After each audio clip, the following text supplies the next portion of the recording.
गर्गाचार्य जी ने कहा ये बताओ आपने अपने बालकों का नाम क्या रखा है? नंद बाबा ने कहा महाराज हम तो भूल ही गए, 1 वर्ष हो गया, इतना उत्सव मनाया, इतना आनंद मनाया, नामकरण की छुट्टी ही नहीं मिली, फुर्सत ही नहीं हुई। पर महाराज अब आप आ गए हो ना, अब बड़े धूमधाम से अब उत्सव करेंगे, नामकरण करेंगे। गर्गाचार्य जी ने कहा महाराज यही तो बात है, हम आए हैं ना, हम उत्सव के साथ में आपके बालकों का नामकरण नहीं करवा सकते। क्यों महाराज? हम हैं यादवों के आचार्य, यदि ये बात कंस को मालूम पड़ जाएगी ना, ऐसा न हो तुम्हारे बालकों के ऊपर संकट आ जाए। नंदराय जी ने कहा महाराज आप तो बहुत बड़े ज्योतिषी हैं, आपके द्वारा ना मेरे बालकों का नामकरण संस्कार हो जाए तो कृपा हो जाए। आप ऐसा काम करो, उत्सव नहीं मनाते, यहीं गौशाला में बैठ करके उनका नामकरण कर दो महाराज।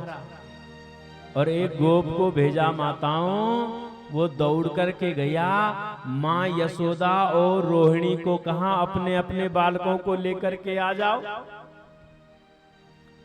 बोले क्यों लाना है? बोले गर्गाचार्य जी पधारे हैं, आज इन बालकों का नामकरण होगा। माँ यशोदा ने सोची ये गर्गाचार्य जी तो बहुत विद्वान हैं, बड़े भारी विद्वान हैं महाराज, ज्योतिष के विद्वान हैं, इतने विद्वान हैं कि इनकी एक संहिता है, गर्ग संहिता।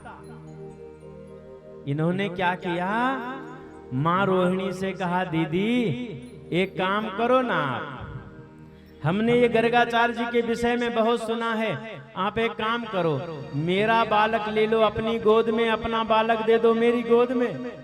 अगर ज्योतिषी ने सच सच बता दिया, मालूम पड़ जाएगा कि ये बहुत बड़े विद्वान हैं महाराज। अब माँ ने यशोदा ने क्या किया, रोहिणी माँ के पुत्र को अपनी गोद में लिया, अपना बालक रोहिणी माँ की गोद में दे दिया।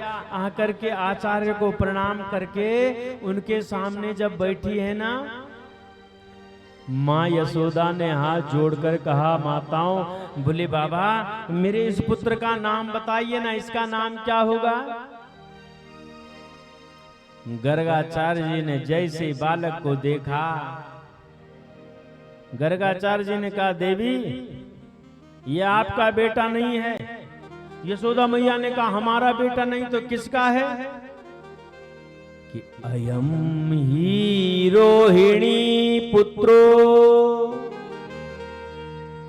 रमयन् सुहृदौ गुणे आख्यास्यते राम इति बलाधिक्याद बलम विदुः। देवी ये रोहिणी का बेटा है, रोहिणी का।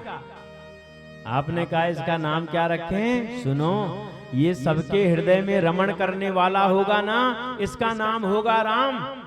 और देवी इसके अंदर बल की अधिकता होगी, इसलिए इसका नाम होगा बलराम। यशोदा मैया ने रोहिणी दीदी की ओर देखा, देखकर कहा दीदी ज्योतिषी तो पक्का है।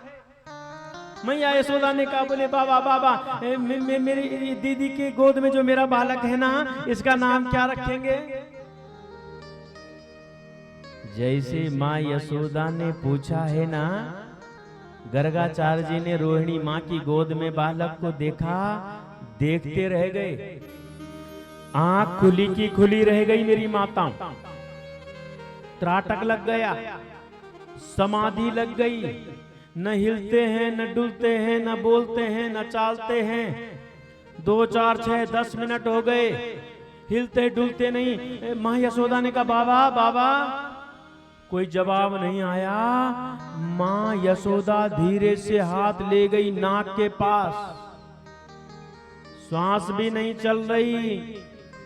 माँ यशोदा सोचने लगी, नंद बाबा को ये बूढ़े ब्राह्मण मिले थे मेरे लाला के नामकरण करने को, हमारे लाला के नामकरण के दिन ही पधार गए।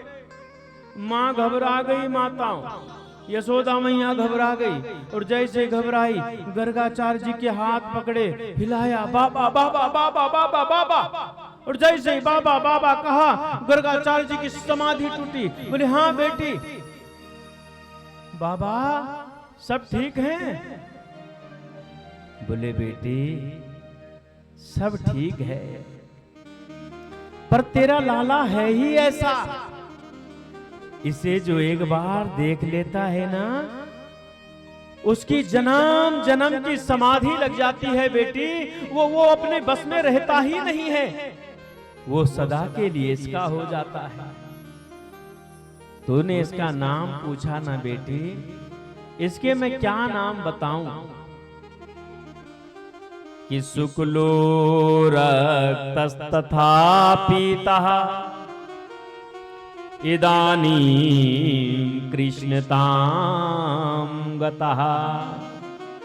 देवी ये कभी शुक्ल वर्ण में आता है, कभी रक्त वर्ण में आता है, इस बार ये काले वर्ण में आया है ना, काले वर्ण में, इसलिए इसका नाम क्या होगा? इसका नाम होगा कृष्ण। और जैसे दोनों बालकों का नामकरण संस्कार हुआ है महाराज, गर्गाचार्य जी को प्रणाम करी है और प्रणाम करके महाराज इन बालकों को घर में ले आए।